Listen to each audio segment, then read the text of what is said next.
a fun little tag, and using the background, I'm going to do watercolor, and I'm using a quite large brush. And I'm just going to get the background of my cardstock wet. This is not watercolor paper. This is cardstock. And so I am just going to go into my watercolors here and try to pick up a good amount of color. And I am just making random color on the background for this.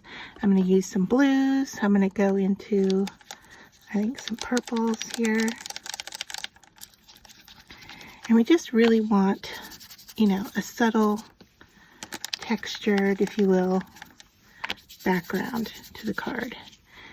You know, these are metallic watercolors. I picked them up from Temu. They're really fun to work with.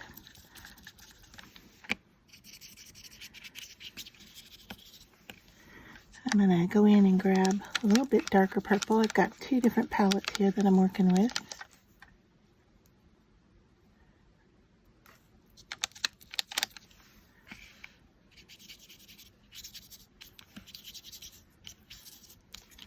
Alright, and now we're starting to get where I want to be. I'm going to put a little more blue, I think, onto this piece.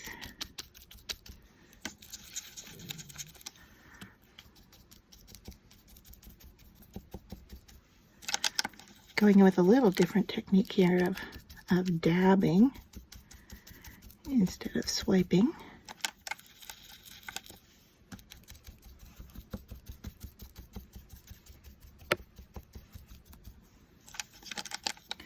And now we're starting to build up the background. So yeah, I think now this is going to dry a little bit lighter, of course, but I think what we have there is good enough for this. Now I'm going to use a heat tool on this, and then I'll be back in a minute. Alright, so I have dried my piece, and hopefully you can see here that it has a nice metallic quality to it, and I brought in my ephemera that I'm going to work with, and placing it on here just to kind of see how things look. I can see that my blue here is much more green than what I've painted back here, so I'm going to go back in and add a little bit of green to the background and then dry that off again.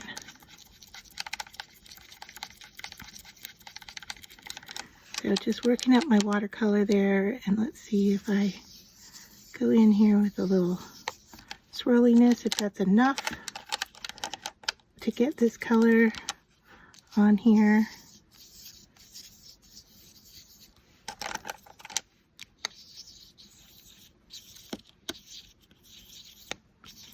Now I'm trying to create a textured background here, so not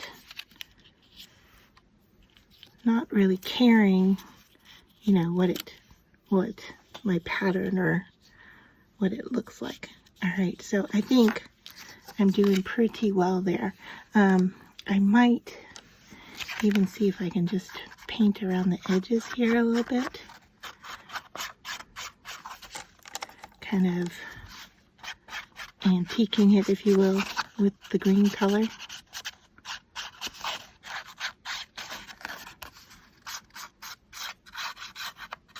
Now, if my cardstock was even thicker, it would definitely show up more. This is a rather thin cardstock that I'm working with, but that's okay. I'm going to go over the edges just to add a little bit more of that. All right, so there, I think we are. I probably need to tape that down because I keep messing with it. All right, I think we're good to go. So now I'm ready to start gluing pieces in place. And you can see I'm using a teacup and this kind of rickrack pattern here, lace pattern, if you will. I think I will go ahead and glue it down first and then cut it off. All right, so using the watercolor on the cardstock did make it curve a little bit. However, I will go back into it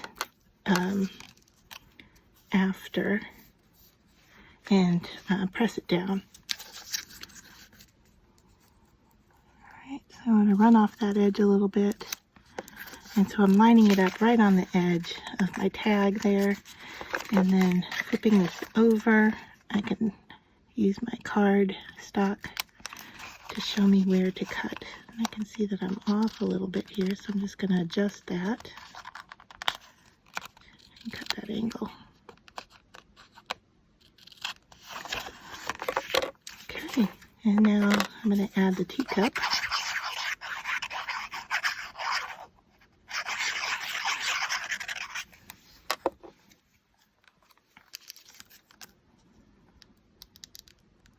I really like the color combinations that I'm getting here with that background. I really think that added green worked well.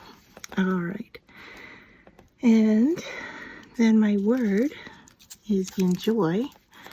I might want to switch that out for a white one. Let me see. I have a little pocket folder here of pieces I cut at a time. Let's just see what these look like. If I replace that with a white, or an even bigger white.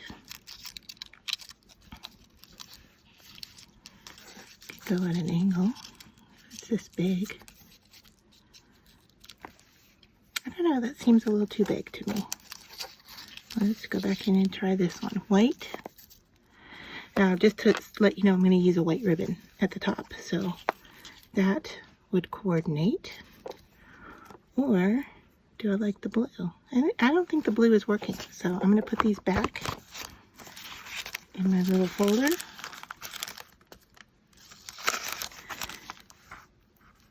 And leave these to be used for another day.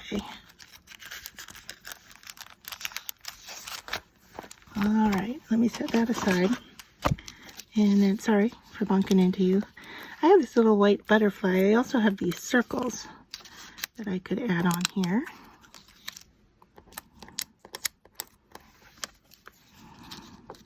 I kind of like them going off the page, like so. Little butterfly adds some texture, but don't think I need it. But I do, I don't know, I kind of like the circles, maybe a bit smaller.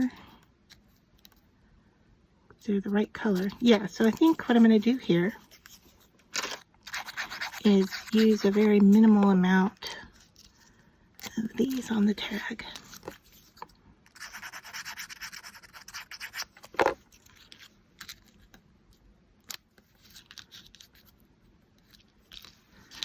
And then up in the corner there, I'm going to use a little bit more.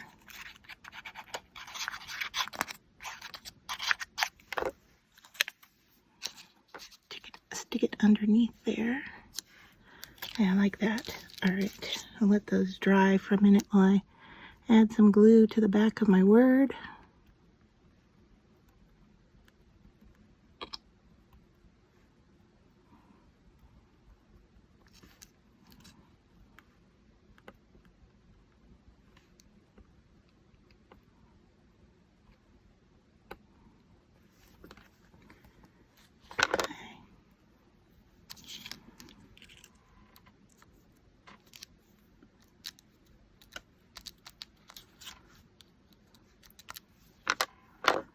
All right, and now I'm ready to cut these off.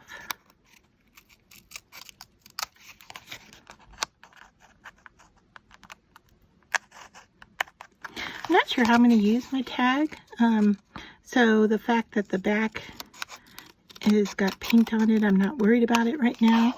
If I'm going to use it a tag where you're going to see the back, I would definitely cover it with either color, or oh, look how fun that is. Either cover it with color or another solid white piece. I like how the edges are kind of coordinating with this paper, and so I am just going to go back into my paint again.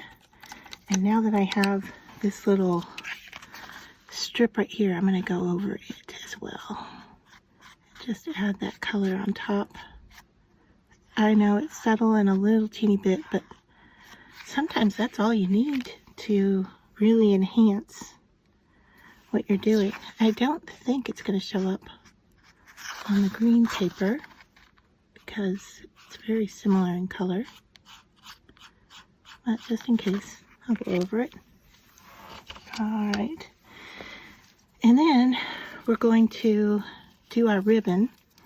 I'm going to angle my ends opposite each other here, and then I'm going to bring in a lighter. I can find my lighter. There it is. Alright, and I'm just going to melt the ends a little bit so it doesn't unravel on me.